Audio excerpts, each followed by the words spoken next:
అంటే జగన్మోహన్ రెడ్డి గారు 10 సంవత్సరాల నుంచి జగన్మోహన్ రెడ్డి గారు 10 సంవత్సరాలు చేసిన ఎమ్మెల్యే గద్దె రామ్మోహన్ ఆ ఎమ్మెల్యేకి దీటుగా ఆయన ఏం చేయలేకపోయినా మా ఒక్క నాయకుడు తూర్పు నియోజకవర్గం మీద జాలి కానివ్వండి, తూర్పు ప్రజల మీద ఏదైతే సమస్యలు ఉన్నాయో చూసుకొని తన పాదయాత్రలో తెలుసుకొని రిటైనింగ్ వాళ్ళు కానివ్వండి, ఇంకా ఏదైతే రోడ్లు కానివ్వండి, ఏదైతే అభివృద్ధి పనులు కానివ్వండి, ఏదైతే మా లబ్బీపేటలో 19 డివిజన్లో షాదీఖానా కానివ్వండి, ఇవన్నీ ఆయన పాదయాత్రలో తెలుసుకొని మన నాయకుడు అవినాష్ గారిని దగ్గరుండి నువ్వు చేయి నేనున్నా నీ వెనకాల అని చెప్పి 650 కోట్ల రూపాయలు ఇచ్చి అభివృద్ధి బాటలో నడపడం జరిగింది. అంటే తూర్పు నియోజకవర్గంలో అభివృద్ధి చేయడం తప్ప అని ఈ సందర్భంగా తెలియజేస్తున్నా. తూర్పు నియోజకవర్గంలో అభివృద్ధి చేసింది తూర్పు నియోజకవర్గం అవినాష్తోనే మార్పు అని ఈ సందర్భంగా నేను తెలియజేస్తున్నా.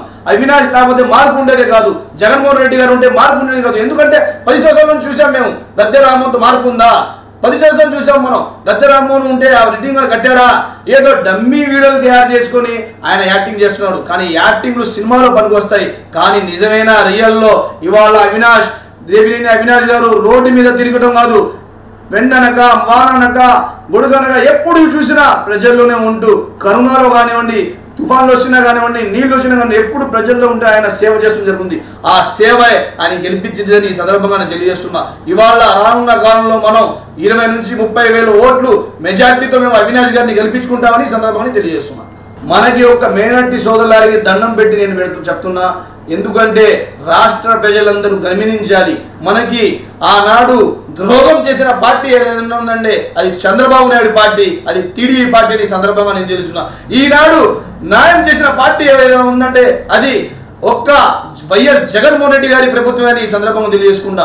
ఎందుకంటే ఈ రాష్ట్రంలో మైనారిటీ సోదరులు అందరూ ఆలోచించండి, మనం మంచిగా బతకాలంటే, మనకి న్యాయం జరగాలంటే అది ఆంధ్ర రాష్ట్రంలో అది జగన్మోహన్ రెడ్డి గారి పార్టీ.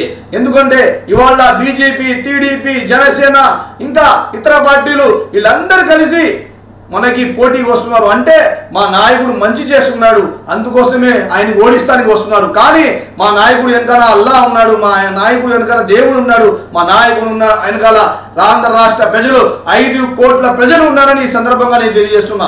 ఎందుకంటే రానున్న కాలంలో మనకి టీడీపీ మైనార్టీ సోదరులారా మీరు కూడా ఆలోచించండి, మనం చేస్తుంది ఏంటి అనేది. మనకి మతతత్వం పార్టీ కావాలా, మనకి రాష్ట్రంలో సుఖ సంతోషాలతో ఉండాల్సిన పార్టీ కావాలా అని ఆలోచించుకుని మీరందరూ కలిసి మనందరం కలిసి మైనార్టీలు అందరూ కలిసి ఈసారి మళ్ళీ వైఎస్ జగన్మోహన్ రెడ్డి గారికి సీఎం చేసుకుందామని మీ అందరికీ పిలుపునిస్తున్నా.